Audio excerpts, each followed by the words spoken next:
సునీల్ రావు గారు press meet పెట్టి మాట్లాడడం జరిగింది. నేను ఒక విషయం జిల్లా కాంగ్రెస్ పార్టీ బీసీసీఎల్ పక్షాన సునీల్ రావు గారిని కానీ అదేవిధంగా బండి సంజయ్ గారిని కానీ బీజేపీని కానీ స్పష్టంగా ఒక రెండు విషయాలు అడగదలుచుకుంటున్నాను. నిన్న ఆయన ఏదేదో మాట్లాడుతూ పొన్నం ప్రభాకరన్ గురించి కాంగ్రెస్ పార్టీ గురించి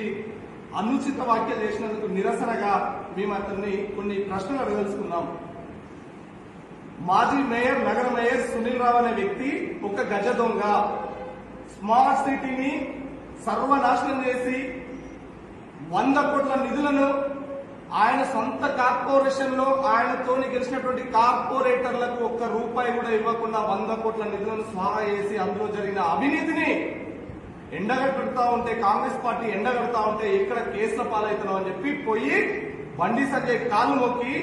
బీజేపీలో చేరినటువంటి వ్యక్తి ఈ రోజు బీజేపీ తరఫున ప్రెస్ మీట్ పెడితే కరీంనగర్ నగర ప్రజలు కాదు, యావత్ కరీంనగర్ ఎంటైర్ జిల్లా మొత్తం కూడా సిగ్గుపడతా ఉందని ముందుగా స్పష్టంగా ఈ విషయాన్ని పత్రికాముఖంగా తెలియజేయడం జరుగుతూ ఉంది. స్మార్ట్ సిటీలో జరిగినటువంటి అవినీతిని ఆయన మీద పడకుండా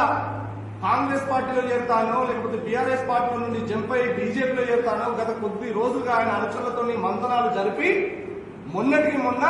కార్పొరేషన్ లో మేయర్ పదవి దిగిపోతున్న సందర్భంలో బండి సంజయ్ కాలు పట్టుకుంటే అదే బీజేపీలో గత కొన్ని సంవత్సరాలుగా పని